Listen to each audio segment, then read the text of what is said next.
I was born into a kind of a non-religious family as a child, and I fell in love with science at a very early age.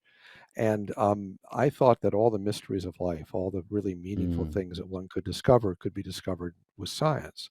So I believed in the Darwinian way of understanding man and physics and chemistry and all those things. And I majored in biochemistry in college, and I wanted to be a doctor, and I really wanted to be a neurosurgeon because I wanted to understand the brain and the mind, because I thought that I would understand on a deep level who we are and what we are mm, if I knew all the science there was to know about the brain. So I graduated from medical school. I trained in neurosurgery and graduated from my residency in 1991 and went out and practiced as a neurosurgeon. And a number of things happened to me as a neurosurgeon and as a husband and a father that changed the way I look at the world. And As a neurosurgeon, I began finding patients who had large parts of their brains missing. A good example was a little girl who was born with only about half her brain. mm. And I counseled her family that this didn't look good. I couldn't be sure how she would do, but it didn't look encouraging. And as she grew up, I followed her, and she was normal at every stage of development. In fact, rather bright. Wow. She's now in her mid 20s and a vibrant, normal young woman. Has a great job. She's her mother says she's too smart for her own good, and she has half a brain. I have a number of other patients with major parts of their brains missing who Mm, are really okay, who are really fine, and that didn't fit any of the neuroanatomy textbooks that I read in medical school. There were strange things going on there. The whole thing kind of came to a head when I was operating many years ago on a woman who had a brain tumor in her left frontal lobe, and mm, we do awake brain surgery at times. And what awake brain surgery means is that um, the patient is given a local anesthetic like Novocaine, so they don't feel pain. The brain itself has no sensation of pain, so it's just like cutting your hair; you don't feel anything. And we can stimulate the surface of the brain and get a map of the critical parts of the brain. So, for example, if I'm removing a tumor, I can find out what parts I have to protect and what parts I can safely remove to get the tumor out. So it makes the operation safer.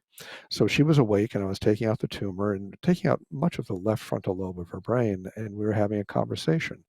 And it was a perfectly normal conversation. It's the same kind of conversation you and I are having here right now, as her big part of her brain is coming out.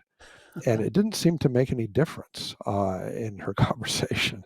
Fortunately, that was the whole point of the yeah. surgery, was to keep her healthy. And after that operation, I thought, my goodness gracious, we don't understand what the brain does. There's Mm, something deeper here, because none of my textbooks said you could take out most of the left frontal lobe and have a person be perfectly normal. Um, so at around the same time, I had a religious conversion, one might say, um, and it was related intellectually to some of my doubts about Darwinism. I began reading more deeply about the Darwinian explanation for how we became human, and it struck me as pretty weak science.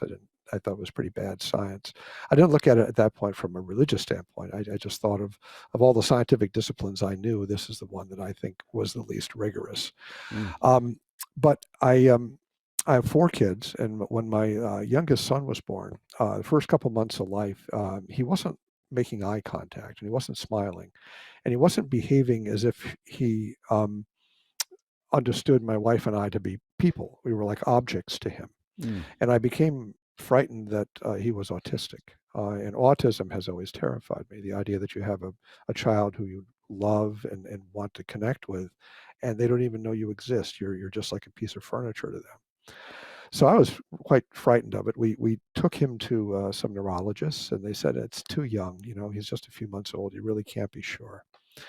So by the time he was about 6 months old, he still wasn't making eye contact and wasn't really interacting with us. And I was seeing a consult, a patient at an outside hospital. It was a Catholic hospital, and I was at a point where I was emotionally really really diswrought by this. I was thinking, I'm never going to love my son. I'm never going to have my son love me. He's never going to know me. Mm. So after I saw the consult, it was late at night. There was a chapel in the hospital, so I stopped by the chapel, and I went into the chapel, and I got down in front of the altar and prayed. And I said, God, I don't know if you exist. I don't make praying a habit, but if you do exist, could you take this away from me, please? This is something I can't deal with. I can't have my son be autistic and not know me. And I heard a voice, only time in my life I've ever heard a voice, and it was very clear, and it wasn't me saying it. And the voice said, but that's what you're doing to me. Whew. So I said, I kind of collapsed, and I said, okay, I won't do it to you anymore. I won't be autistic to you. But please make my son not autistic to me.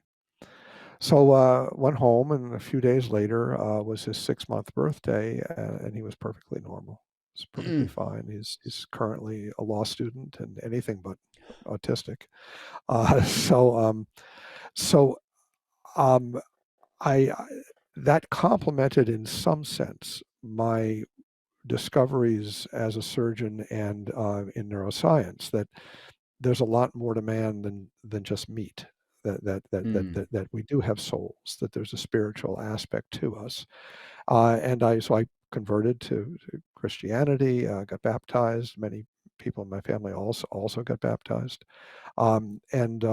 Since I had spent several decades of my life as an atheist and a materialist, I kind of feel like I have a debt to repay. Mm. Wouldn't call it vengeance, but Mm. I want to convey to people that atheism and materialism are wrong, Mm. and that God exists and that He's real, and that we really do have souls. Um, so I began looking more deeply into the neuroscience of the brain and the soul, to try to explain why I had seen these strange things with people with parts of their brains missing who were perfectly normal. That I can take out part of a woman's frontal lobe as I'm talking to her, and it doesn't change. It doesn't change her. And I found that there were other neurosurgeons and other scientists who really had seen the same kind of thing. That I Mm. wasn't the first person to notice this. Um, the greatest scientist in the neurosurgical profession was a guy named Wilder Penfield, Mm. um, who worked back in the mid 20th century in Montreal, and he pioneered the surgery of epilepsy. And one of his most common operations was awake brain surgery, the sort of thing that I had done with the woman with the tumor. And he did about 1,100 patients with awake brain surgery. So no one's ever come anywhere near that, Yeah. those kind of numbers. Awake brain surgery is still done today, but if you do a few hundred in your life, it's a large volume. Mm. So Penfield really was responsible for a lot of the mapping of the brain that we know about today.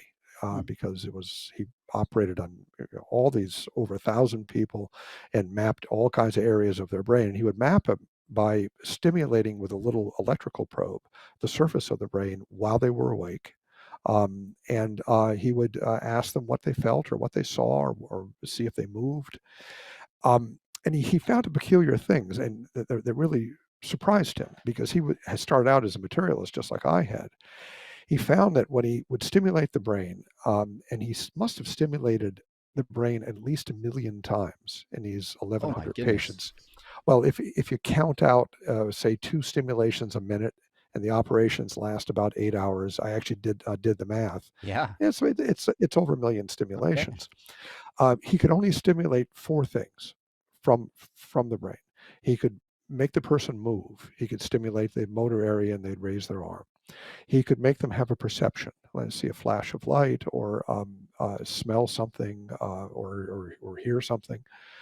He could make them have an emotion. There are parts of the brain where if you stimulate it, you can get a powerful emotion. You can get fear or joy. There's a part of the brain that makes you laugh. That if you stimulate that, you feel like everything's funny. Um, and he could stimulate memories. He could stimulate certain parts of the temporal lobe, and you'd have a memory of your mother's face, or a memory of a conversation that you'd had years before. But those were the only things he could stimulate. And what he left out is everything we're doing right now. He couldn't stimulate abstract thought. He couldn't stimulate the ability to contemplate philosophy or to think about the meaning of life. He couldn't stimulate mathematics. Nowhere in the brain could he stimulate someone to say, 1 + 1 is 2.